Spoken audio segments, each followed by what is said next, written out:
नमस्कार, स्वागत है आप सबका दिन भर की तमाम बड़ी और अहम खबरों के साथ। मैं हूं कवींद्र। शुरुआत हेडलाइन से।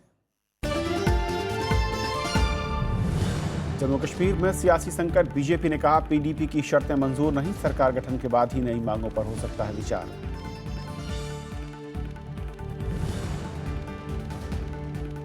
हरियाणा में 3 अप्रैल तक आरक्षण आंदोलन स्थगित। बातचीत के बाद जाट नेताओं का ऐलान। सरकार ने कहा सत्र खत्म होने से पहले पास होगा आरक्षण बिल।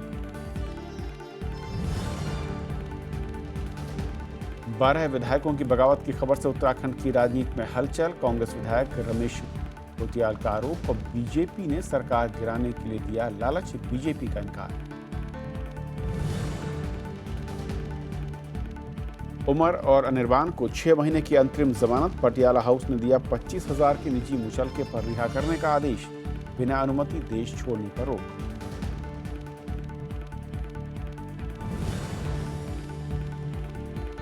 और छोटी बचत करने वालों को सरकार का झटका। पीपीएफ और किसान विकास पत्र जैसी योजनाओं पर घटा ब्याज।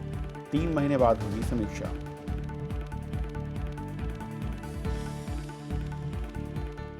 और आइए देखते हैं पहली खबर।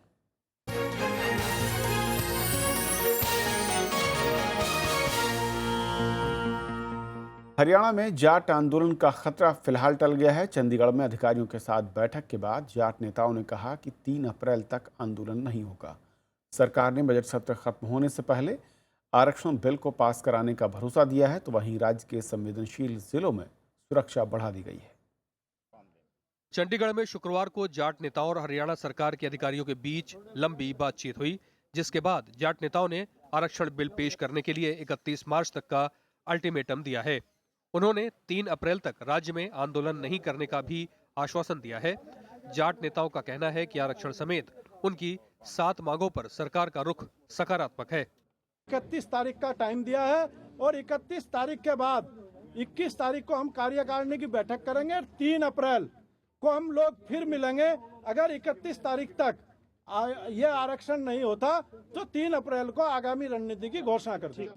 सरकार ये सत्र समाप्त होने से पहले ये कानून विधानसभा में पारित करवाएगी और जो भी उनके सुझाव हैं उनके ऊपर गहनता से विचार किया जाएगा। जाट नेताओं के बयान के बावजूद प्रशासन कोई ढिलाई बरतने के मूड में नहीं है। रोहतक और झज्जर समेत सभी संवेदनशील जिलों में सुरक्षा बलों को तैनात कर दिया गया है। इन जिलों में मोबाइल इंटरनेट सेवा भी बंद कर दी गई है। सोनीपत में मुनक नहर की सुरक्षा में भी सेना के जवानों को तैनात किया गया है। फरवरी में जाट आंदोलनकारियों ने मुनक नहर बंद कर दी थी। इससे दिल्ली में पीने के पानी की किल्लत हो गई थी। गृह मंत्री राजनाथ सिंह ने मुख्यमंत्री मनोहर लाल खट्टर से बात करके हालात की जानकारी ली। वैसे हमारी आज भी हरियाणा के मुख्यमंत्री से बातचीत हुई है। वैसे चिंता की बात नहीं है, सारी समस्या का समाधान निकलेगा। जाट नेताओं ने 17 मार्च तक आरक्षण बिल पारित कराने का अल्टीमेटम दिया था। ऐसा नहीं होने पर आंदोलन की चेतावनी दी गई थी। फरवरी में आंदोलन के दौरान राज्य में 30 लोगों की जान चली गई थी, जबकि 30,000 करोड़ से अधिक की संपत्ति का नुकसान भी हुआ था। Bureau report, Rajya Sabha TV. और हमारे साथ इस पूरे मसले पर बातचीत करने के लिए जाट नेता अजीत कटारिया हैं। अजीत, स्वागत है आपका हमारे साथ इस चर्चा में जुड़ने के लिए।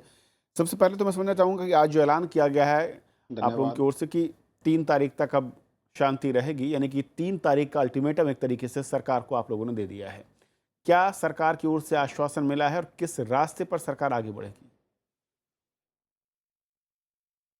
कविंदर जी, हमारे जो राष्ट्रीय सत्र के जो जाट नेता थे वो उनकी मुख्यमंत्री जी से और चीफ सेक्रेटरी साहब से जो मीटिंग उनकी हुई है और जो फाइनल बात निकल कर आई है वो ये है कि 31 मार्च तक जो ये विधानसभा का सत्र है इसमें ही हम प्रस्ताव पारित करेंगे और उसको पास कराएंगे।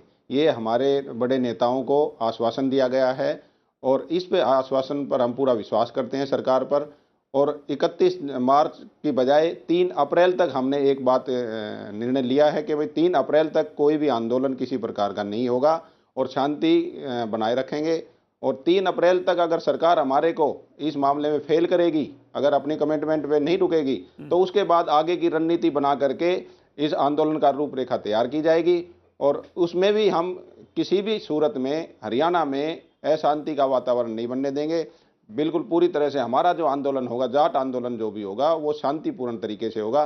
पहली बात यह है कि हमें पूर्ण विश्वास है कि मुख्यमंत्री जी ने, गृह मंत्री जी ने जब हमारे को आश्वासन दिया है तो शायद वो इस कमिटमेंट को पूरा करेंगे। और हमारी भी अपनी इच्छा है कि ये शांतिपूर्वक तरीके से हमारे को आरक्षण मिल जाए और हम इस आंदोलन को स्थगित ही रखें। तो हमारी भी पर्सनल ये इच्छा है। बाकी आगे लेकिन सरकार अजीत इस जी, पर क्या कार्रवाई करती आरोप है, ये है सरकार आप की लोगों मंशा क्या पर है, कि आप लोग सरकार की अगर नीयत सरकार साफ के है कविंदर जी। जी, आप लोगों पर आरोप ये है कि सरकार के गले में तलवार रख के आप लोग उस काम को करवाने की कोशिश कर रहे हैं जो कि संवैधानिक तौर पर या कानूनी तौर पर विसम्मत नहीं, जो कि राय है संविधान एक्सपर्ट्स और कानूनी जानकारों की। नहीं कविंदर जी, इस प्रजातंत्र देश में कोई भी तलवार रख के या बंदूक रख के कोई भी कार्य नहीं कराया जा सकता। ये हमारा फंडामेंटल राइट है, जन्मसिद्ध अधिकार है कि हम अपने आंदोलन के जरिए शांतिपूर्वक तरीके से प्रोटेस्ट करें और हम अपनी बात मनवाने की कोशिश करें। हमने अल्टीमेटम 17 तारीख का दिया था, उसके अलावा आज 18 हो गई, हमने कोई आंदोलन नहीं किया। फिर भी हम सरकार से बात करने के लिए हमारे राष्ट्रीय नेता चंडीगढ़ गए और हमने कोशिश ये करी है कि किसी भी सूरत में शांति बरकरार रहे, अशांति ना हो। और उन्होंने हमें आश्वासन फिर दिया है 31 तारीख तक का। हम 31 की बजाय, देखो आप एक बात लगाइए, अगर हमारे मन में कोई खोट होता तो हम 31 का टाइम क्यों देते। उन्होंने 31 मार्च का टाइम दिया है मुख्यमंत्री जी ने, हमने 3 तारीख का फिर भी समय निर्धारित किया कि 3 तारीख तक हम कोई आंदोलन नहीं करेंगे। अब आप बताइए इसमें तलवार रखने की क्या बात हो गई। सरकार ने हमें खुद आश्वासन दिया है बुला करके चंडीगढ़ कि हम 31 मार्च मैं तक ये बताता हूं प्रस्ताव अजीत जी, पास क्योंकि कराएंगे अजीत और जी जाटों जो को आरक्षण देंगे। और रही कानून बात के संवैधानिक, जानकार है वो ये कहते हैं कि हाँ पिछली जी। बार जिस तरीके का आंदोलन हुआ और जो हिंसक दौर देखा गया हरियाणा के अंदर, उसके चलते सरकार दबाव में है और उसको भी पता है, नहीं कि सरकार जानती है कि कानूनी प्रावधान कहां पर जाकर उनकी सीमा रेखा खत्म हो जाती है। उसके बावजूद वो आप लोगों को भरोसा दे रही है। देखिए सरकार अपने आप दबाव में है, इसका हमारे पास कोई इलाज नहीं है, लेकिन हमारी तरफ से कोई इस तरह का दबाव नहीं है। और पिछला जो आंदोलन हुआ उसमें सरकार की कमी है, सरकार में से कोई बात करने वाला ही आदमी नहीं था। और रही बात जाटों की, मैं आपको एक और बता दूं कविंदर जी, जाट आंदोलन में किसी भी जाट व्यक्ति की या किसी भी जाट के बच्चे की कोई भूमिका नहीं थी अशांति फैलाने में, उपद्रव करने में। वो कुछ शरारती लोग थे जिन्होंने इस तरह का घिनौना काम किया, उसको हम किसी भी सूरत में जस्टिफाई नहीं करते। वो गैर कानूनी काम था, गैर मानवीय काम था, असामाजिक लोग थे, उनका हमने बहिष्कार भी किया है। और वो 37वीं बिरादरी थी, वे सरकार गैर दत्तव व्यक्ति थे, उन्होंने इस तरह का घिनौना काम किया, उसका हमने खंडन भी किया है। और आगे भी अगर कोई इस तरह की आंदोलन होगा तो हमारी तरफ से, मैं आपको अभी बता रहा हूं, जाटों की तरफ से किसी भी तरह का कोई भी उग्र रूप नहीं लिया जाएगा। आज भी हम गुड़गांव में प्रशासन के टच में थे, उन्होंने हमारे को बताया यही है, हमने उनको आश्वासन यही दिया कि हम अपना कोई भी अगर प्रोटेस्ट होगा, हमारा आंदोलन होगा, वो शांतिपूर्वक तरीके से होगा। नहीं, उसमें आपकी बात कोई भी ठीक है अजीत जी, अशांति लेकिन या कोई भी इस तरह का जो वातावरण भी तैयार नहीं संगठन किया या जाएगा जो ग्रुप जिससे या जो कोई, शख्स झगड़ा हो। आंदोलन का आह्वान करता है या आंदोलन की अगुवाई करता है, अगर उस आंदोलन के दरमियान कहीं कुछ अप्रिय घटना होती है, भले ही वो शरारती तत्वों की ओर से हो, किसी थर्ड पार्टी की ओर से हो, लेकिन जिम्मेदारी तो उन्हीं लोगों की बनती है। ऐसे में आपको नहीं लगता कि आप लोगों पर जो पिछली बार हुआ उसके चलते आप लोगों ने भले ही ना किया हो या आपके संगठन के लोग ना रहे हों, लेकिन सीधे सीधे जो छींटे थे वो आप लोगों के दामन पर आए? नहीं देखिए, दामन पे दाग जरूर ये हो सकता है, किसी तरह की चूक कहीं थोड़ी बहुत रह गई हो, लेकिन हमारे, फिर मैं आपको बता रहा हूँ, जाट के जो भी बच्चे थे या जाट जो आंदोलनकारी थे, उन्होंने कोई ऐसा काम नहीं किया। ये एक साजिश रची गई, जाटों के खिलाफ मिल करके राजकुमार सैनी जैसे लोगों ने एक साजिश रची कि भाई किसी भी तरह से इस आंदोलन को बदनाम करो। और इस तरह से आंदोलन बदनाम किया गया कि वो जाटों पे तीगड़ा फोड़ा गया। और आज क्लियर बात सारी आई है, रोहतक में आप देखिए 72 आदमियों पे मुकदमे दर्ज हुए हैं, उनमें से 69 आदमी गैर जाट हैं जिन पर मुकदमे दर्ज हुए हैं, जिन्होंने उपद्रव मचाया, जिन्होंने तोड़ फोड़ की। 69 बच्चे जो है वो दूसरी जातियों के, 2 बच्चे सिर्फ जाटों के पाए गए हैं, वो भी किस कारण से थे ये नहीं पता। लेकिन जाट के खिलाफ आज तक पिछले 1 महीना हो गया उन बातों को, अभी तक किसी जाट के खिलाफ कोई भी मुकदमा दर्ज नहीं हुआ है। चलिए, हम मान लेता हूं कि आप कह रहे हैं कि अब तक कोई भी नाम गया। सामने नहीं आया जो जाटों की ओर से जिन पर आरोप लगे हों, या फिर केस, मैं कहूं आरोप भले लगे हों लेकिन केस फाइल नहीं हुआ। एक आखिरी सवाल, कानूनी और जो संवैधानिक सीमा रेखा है रिजर्वेशन को लेकर, उसकी संख्या को लेकर, उसके बारे में जानकारी है। उससे पहले भी आप लोगों की जो मांग थी वो आयोग ने उसे खारिज किया था, जो उसने सर्वे किया था। आपको क्या लगता है कि ऐसा कौन सा रास्ता सरकार निकाल देगी जो कि कानून कि अदालत की दहलीज पर वहाँ पर वो पुख्ता होगा और उसे आप आगे फॉलो कर पाएंगे, क्योंकि जिन भी राज्यों में वो आंकड़ा आगे बढ़ा है यानी रविंदर जी, 50 के ऊपर, उसको क्रैश कर दिया अदालतों ने। देखिए कविंदर जी, हमारे जो जाट वकील, जो हमारे जाट आंदोलन के वकील जो थे, उन्होंने भी अपना प्रस्ताव दिया। इसमें बैकवर्ड कास्ट कैटेगरी बना दीजिए। हमारी एक मांग है कि बैकवर्ड कास्ट है जो ओबीसी, मान लीजिए ओबीसी में ए बी सी कैटेगरी बना दीजिए। हमें ए में दे दें, बी में दे दें, सी में दे दें, हमें कोई ऐतराज नहीं है। वो संवैधानिक रास्ता है, उसमें कोई अड़चन नहीं है। संवैधानिक तौर पे विधानसभा में प्रस्ताव ला करके उसको पास किया जा सकता है। पहले कैबिनेट में तो हो चुका, अब विधानसभा में पारित करें। अदर बैकवर्ड कास्ट जो है उसमें कैटेगरी है ए बी सी, हमें बी में दे दो, सी में दे दो, ए में दे दो, उसमें कोई संवैधानिक दिक्कत नहीं है। लेकिन सरकार की मंशा होनी चाहिए। अभी सरकार ने आश्वासन दिया है और इसमें संवैधानिक कोई भी किसी तरह की अड़चन नहीं है। ये संवैधानिक तौर पे, जैसे राजस्थान में आप देख लीजिए, राजस्थान में जाटों को आरक्षण जब दिया था तो ओबीसी में यही कैटेगरी बी बना करके उनको 10% आरक्षण दे दिया था।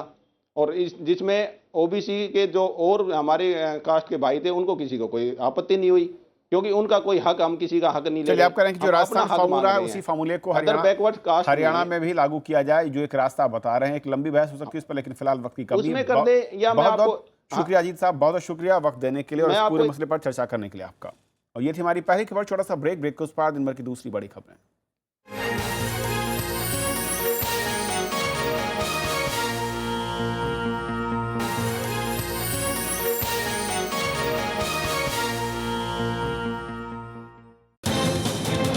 तर्कस में आज हमारे खास मेहमान हैं नेपाल के प्रधानमंत्री केपी शर्मा ओली। आपने यहाँ से बयान दिया कि मधेसी आंदोलन के पीछे भारत का हाथ है। ऐसी भावना भ्रमपूर्ण ढंग से फैलाया गया, जनता के बीच में गलत प्रचार किया गया। जब भारत नेपाल के बीच में बात होती है कि चीन के साथ नेपाल ज़्यादा जुड़ना चाहता है, हम भारत से भी निकट और दूरी, और चीन से भी निकटता और दूरी हो ही नहीं सकता। हमारा सीमा जुड़ा हुआ है। देखिए तर्कश में नेपाल के प्रधानमंत्री केपी शर्मा ओली का एक्सक्लूसिव इंटरव्यू सिर्फ राज्यसभा टीवी पर।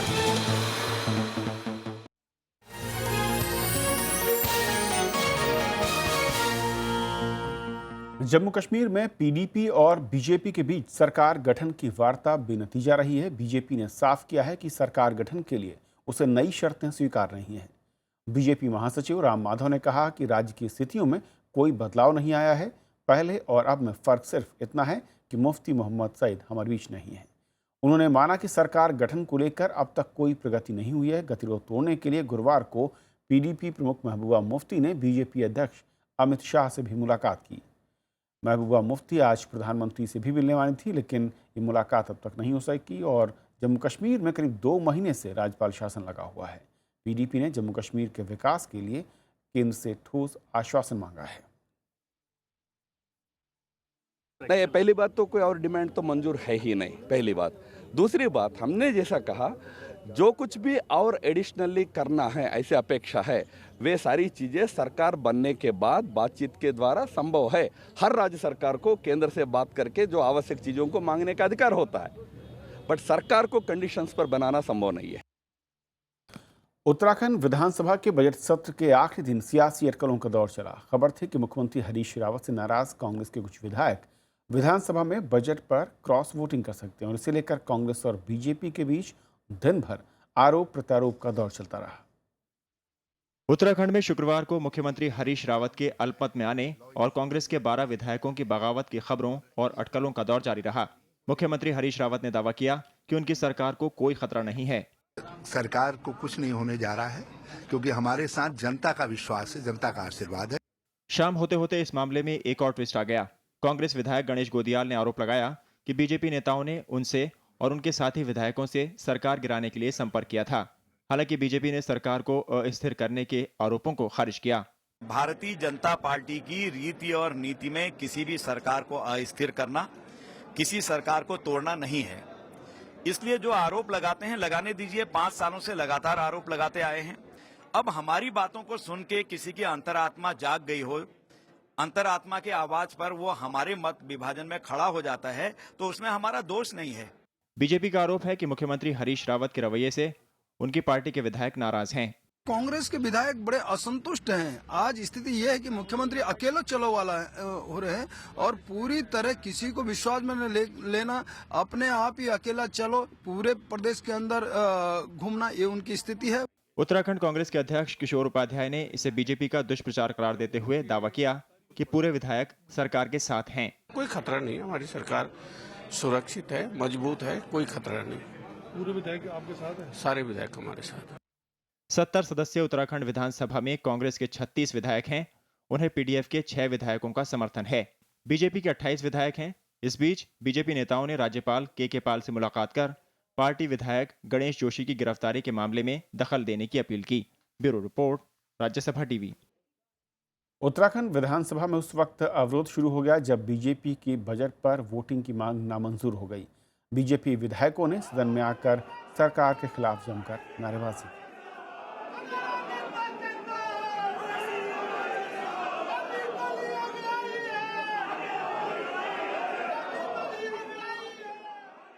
सुप्रीम कोर्ट के आदेश के बाद सतलुज यमुना संपर्क नहर विवाद में आज एक नया मोड़ आ गया। पंजाब विधानसभा ने आम सहमत से नहर के निर्माण के खिलाफ एक प्रस्ताव पारित किया, तो वहीं कांग्रेस ने इस मामले में प्रधानमंत्री से दखल की मांग की और इसके समाधान के लिए पंजाब और हरियाणा के मुख्यमंत्रियों की एक तत्काल बैठक बुलाने की अपील की।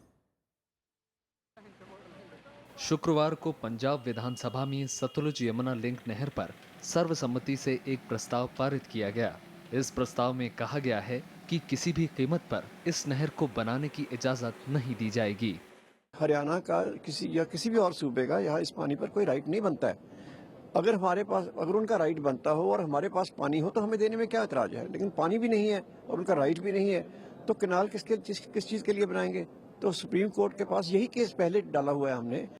गुरुवार को सुप्रीम कोर्ट ने पंजाब सरकार को सतलुज यमुना लिंक नहर की जमीन और संपत्तियों पर यथास्थिति कायम रखने का आदेश दिया था। इसकी निगरानी के लिए केंद्रीय गृह सचिव समेत 3 रिसीवर भी अदालत ने नियुक्त किए थे। अदालत के इस आदेश के बाद पंजाब की राजनीति में खलबली मच गई।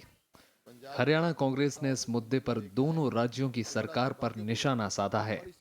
ये जिस प्रकार से पंजाब सरकार का रवैया रहा है कि ये इस किस्म के फैसले संघीय ढांचे पर सवालिया निशान लगाते हैं। पंजाब और हरियाणा के बीच नहर विवाद की आंच अब दिल्ली तक पहुंच गई है।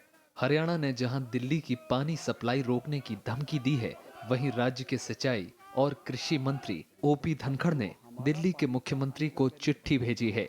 19 लाख एकड़ फीट हमारा पानी आ नहीं पा रहा। पानी मिला हुआ है, आ नहीं पा रहा क्योंकि नहर नहीं है और क्योंकि उसकी क्षमता नहीं है बीएम भाखड़ा मेल लाइन की इससे ज्यादा पानी लाने की, और हम उनका पानी अपना लेकर आ रहे हैं साथ में। हमने उनको कहा है कि आप अपनी नहर बनाएं नंगल से और ताजेवाला से अपना पानी ले जाएं। दिल्ली को पानी इसलिए नहीं मिल रहा कि हरियाणा के अंदर कोई मंत्री बैठा है और वो एहसान कर रहा है हमारे ऊपर। दिल्ली को पानी इसलिए मिल रहा है क्योंकि सुप्रीम कोर्ट डर है और यमुना हरियाणा की नहीं है, यमुना पूरे देश की है। और इस प्रकार का पत्र मेरे को लगता है उन्होंने इसलिए लिखा है कि वो अपनी जनता का ध्यान भटकाना चाहते हैं। पिछले हफ्ते पंजाब विधानसभा ने सतलुज यमुना लिंक नहर की जमीन को डी नोटिफाई कर किसानों को वापस देने संबंधी बिल पारित किया था, जिसके बाद पंजाब और हरियाणा के बीच पानी की लड़ाई तेज हो गई। Bureau report, Rajya Sabha TV.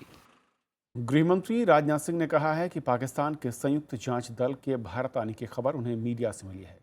Congress ने गृहमंत्री के इस बयान को सरकार में तालमेल की कमी से जोड़ते हुए दुर्भाग्यपूर्ण बताया है। अभी तो कल मीडिया के माध्यम से ही जानकारी मिली है, सुषमा जी की उनकी भेंट हुई थी, मुझे भी मीडिया के माध्यम से ही जानकारी मिली है कि 27 को आ रहे हैं। गृहमंत्री राजनाथ सिंह के इस बयान को लेकर कांग्रेस ने सरकार पर निशाना साधा है। मुख्य विपक्षी दल का आरोप है कि सरकार के वरिष्ठ मंत्रियों के बीच तालमेल की कमी है। पार्टी नेता आनंद शर्मा ने कहा कि यह दुर्भाग्यपूर्ण है कि इस संवेदनशील मुद्दे पर सरकार के भीतर कोई बात नहीं हुई। इस विषय पर विदेश मंत्री और सरताज अजीज की बातचीत से पहले कैबिनेट कमेटी ऑन सिक्योरिटी की बैठक नहीं बुलाई गई। उसी में तय होता है कि भारत की क्या इसमें पोजीशन होगी इस बातचीत के दौरान। नेपाल के पोखरा में गुरुवार को विदेश मंत्री सुषमा स्वराज ने बताया था कि पठानकोट हमले की जांच के लिए टीम 27 मार्च को भारत आएगी। इस मामले पर विदेश मंत्री और पाकिस्तान के प्रधानमंत्री के सलाहकार सरताज अजीज के बीच सहमति बनी थी।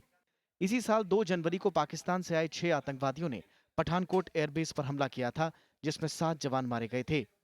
वहीं सभी आतंकवादियों को भी मार गिराया गया था। Bureau report, Rajya Sabha TV. पूर्व केंद्रीय मंत्री दीपा दास मुंशी को कांग्रेस ने ममता बनर्जी के खिलाफ भवानीपुर से उम्मीदवार बनाने का ऐलान किया है। पार्टी ने आज पश्चिम बंगाल के चुनाव के लिए 42 उम्मीदवारों की दूसरी सूची जारी कर दी, जिसमें दीपा दास मुंशी का नाम भी शामिल है। पार्टी ने अब तक 95 उम्मीदवारों का ऐलान कर दिया है। दास मुंशी पिछला लोकसभा चुनाव रायगंज से हार गई थी। देशद्रोह के मामले में आरोपी जेएनयू छात्र उमर खालिद और अनिर्बान भट्टाचार्य को 6 महीने की अंतरिम जमानत मिल गई है। दिल्ली की पटियाला हाउस कोर्ट ने दोनों को 25-25 हज़ार रुपए के निजी मुचलके पर जमानत दी। अदालत ने कहा कि बिना अनुमति ये दोनों देश से बाहर नहीं जाएंगे। जेएनयू परिसर में 9 फरवरी को संसद हमले के दोषी अफजल गुरु की फांसी को 3 साल पूरे होने के मौके पर एक कार्यक्रम का आयोजन हुआ था और आरोप है कि इस दौरान कुछ देश विरोधी नारे लगाए गए थे।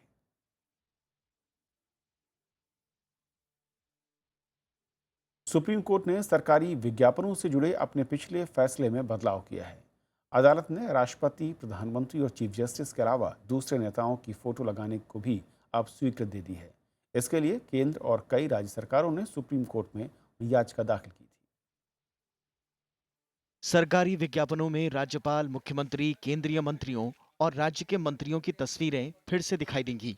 सुप्रीम कोर्ट ने विज्ञापनों में इनकी तस्वीरें लगाने की मंजूरी दे दी है। कोर्ट ने इस सिलसिले में अपने पिछले साल के आदेश में संशोधन किया है। 2015 में अदालत ने सरकारी विज्ञापनों में प्रधानमंत्री, राष्ट्रपति और मुख्य न्यायाधीश के अलावा किसी और नेता या मंत्री की तस्वीर लगाने पर रोक लगा दी थी। इस फैसले के खिलाफ केंद्र और कुछ राज्यों ने पुनर्विचार याचिका दाखिल की थी। जो हमने सुना है कोर्ट में वो ये है कि फुल पेज एड्स जो हैं वो चीफ मिनिस्टर्स और ministers, I am not sure ministers also, and the governor, इनकी भी फुल पेज एड्स परमिट कर दी गई हैं आगे से। सुनवाई के दौरान कोर्ट में केंद्र सरकार ने भी अपना पक्ष रखा। सरकार की तरफ से अटॉर्नी जनरल ने कहा कि देश में कई लोग हैं जो सरकारी विज्ञापनों में लिखी बात पढ़ नहीं सकते या उन पर ध्यान नहीं देते। ऐसे में विज्ञापन में लगी फोटो ही उनका ध्यान खींचती है। साथ ही विभाग में अच्छा काम कर रहे मंत्रियों या कल्याणकारी योजना को चला रहे मुख्यमंत्री की तस्वीर का विज्ञापन में न होना लोकतंत्र के लिहाज से सही नहीं है। रविंद्र सिंह शौरान, राज्यसभा टीवी। विजय माल्या विवाद के बीच सरकार ने कर्ज न लौटाने वाली कंपनियों के लिए कड़े निर्देश दिए हैं। वित्त मंत्रालय ने कहा है कि बैंक ऐसी कंपनियों के प्रमोटरों की निजी गारंटी तुरंत भुनाकर पैसा वसूलें। मंत्रालय ने इस पर नाराजगी जताई कि ज़्यादातर मामलों में प्रमोटरों से पैसा वसूलने की कार्रवाई नहीं होती।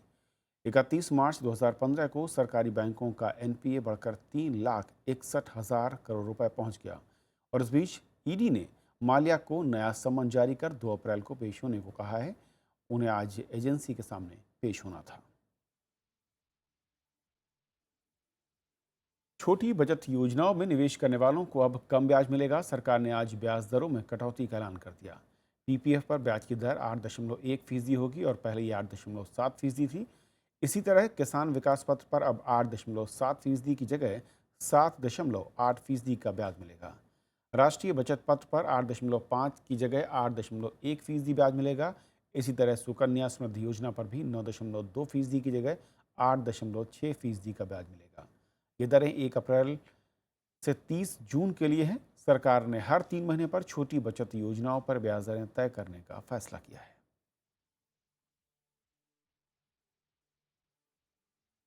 नेपाल के प्रधानमंत्री केपी शर्मा ओली ने कहा है कि मधेसी समस्या का समाधान विकास के जरिए किया जाएगा।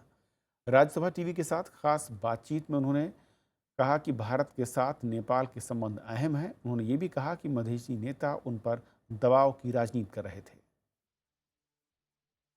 नेपाल के प्रधानमंत्री केपी शर्मा ओली ने भारत के किसी टेलीविजन चैनल को दिए गए अपने पहले इंटरव्यू में कहा कि मधेसी नेता दबाव की राजनीति कर रहे हैं। शायद वो इस नाम पर हमको दबाव देना चाहते हैं। अब मेरा कहना है उनसे, इसका कोई जरूरत ही नहीं है कि दबाव देने का। हम तो इतने ओपन हैं, ये देश मेरा ही इकलौता देश नहीं है, उनका भी है, सबका है। क्या दबाव वो बनाना चाहिए? राज्यसभा टीवी से खास बातचीत में नेपाल के प्रधानमंत्री ने भारत विरोधी होने और चीन के करीब होने के आरोप पर भी सफाई दी। उन्होंने कहा कि वो इन दोनों देशों के विकास से फायदा उठाना चाहते हैं। इन आकार हैसियत से, जनसंख्या से बड़े और विकास में आगे जो हमारे पड़ोसी हैं, उनका विकास से भी हमको लाभ लेना है, तो इसमें हमको झगड़ने का कोई आवश्यकता ही नहीं। पिछले महीने नेपाल के प्रधानमंत्री केपी शर्मा ओली भारत आए थे।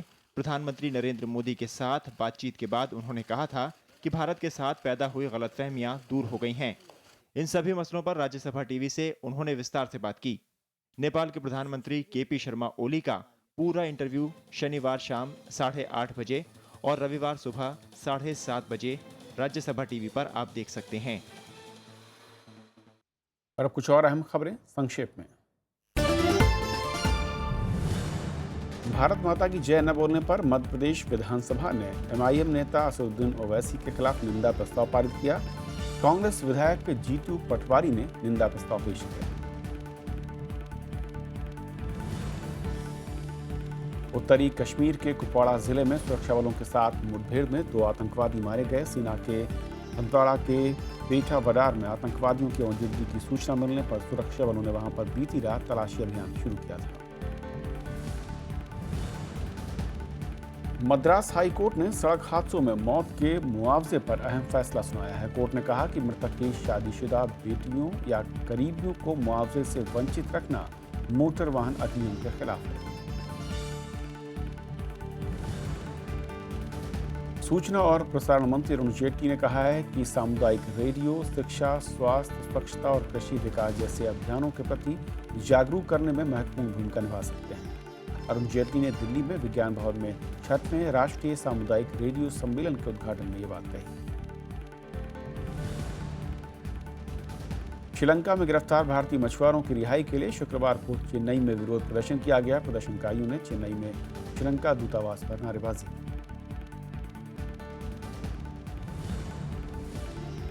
विदेशी निवेश के जोर के चलते शेयर बाजार 2 महीने के उच्चतम स्तर पर पहुंच गया। शुक्रवार को सेंसेक्स 275 अंक चढ़कर 24,952 पर बंद हुआ। वहीं निफ्टी 91 अंक की तेजी के साथ 7,604 पर बंद हुआ।